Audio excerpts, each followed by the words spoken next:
À partir de la capitale de la RDC, Kinshasa, il faut presque 2 jours de voyage par avion, moto, puis pirogue pour atteindre la petite ville de Pimou, en pleine forêt équatoriale.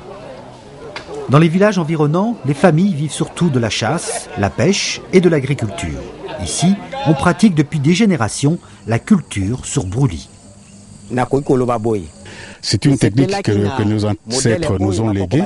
Elle est simple, vous coupez, vous brûlez, vous plantez et jusqu'à ce que vous faites la récolte.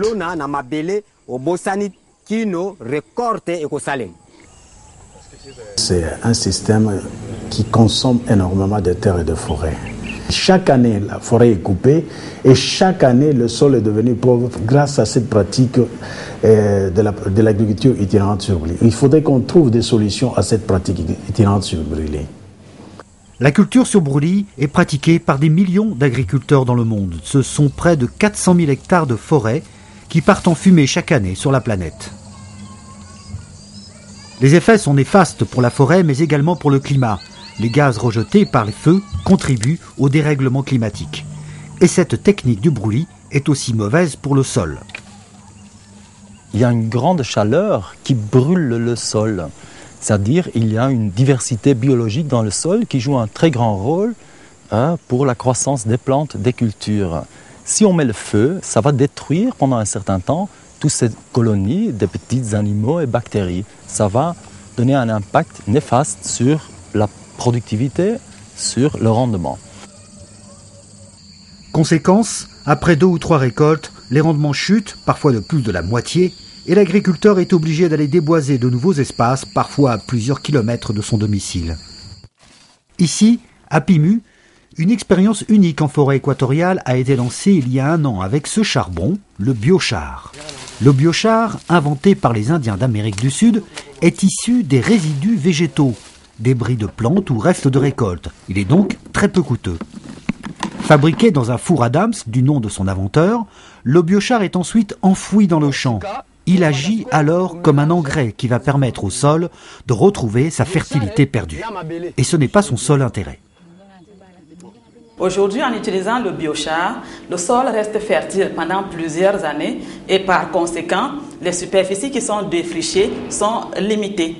Et en même temps, ce biochar, on peut également l'utiliser pour produire de l'énergie. Ça fait que les populations n'ont pas besoin, elles ont besoin de moins de bois de chauffage pour avoir de l'énergie. Menée par Adapel, une ONG congolaise, l'expérience est financée par le Fonds forestier du bassin du Congo, un organisme hébergé par la Banque africaine de développement. L'expérience doit se dérouler sur 3 ans, elle a démarré en 2010 et une centaine d'agriculteurs se sont lancés dans l'aventure. J'avais beaucoup de doutes, je n'avais jamais entendu parler de cela. Prendre du charbon organique et le mettre dans le sol, mais j'ai essayé. Le système de culture sur brûlis est très simple et le système du biochar est plus compliqué parce que la première année, il faut tout enlever à la main, mais à la fin, on constate qu'on peut garder le même champ plusieurs années, alors que les autres sont obligés d'aller chercher d'autres champs. L'autre défi du biochar est l'accès au marché du carbone. En effet, les végétaux en décomposition rejettent du gaz carbonique dans l'atmosphère.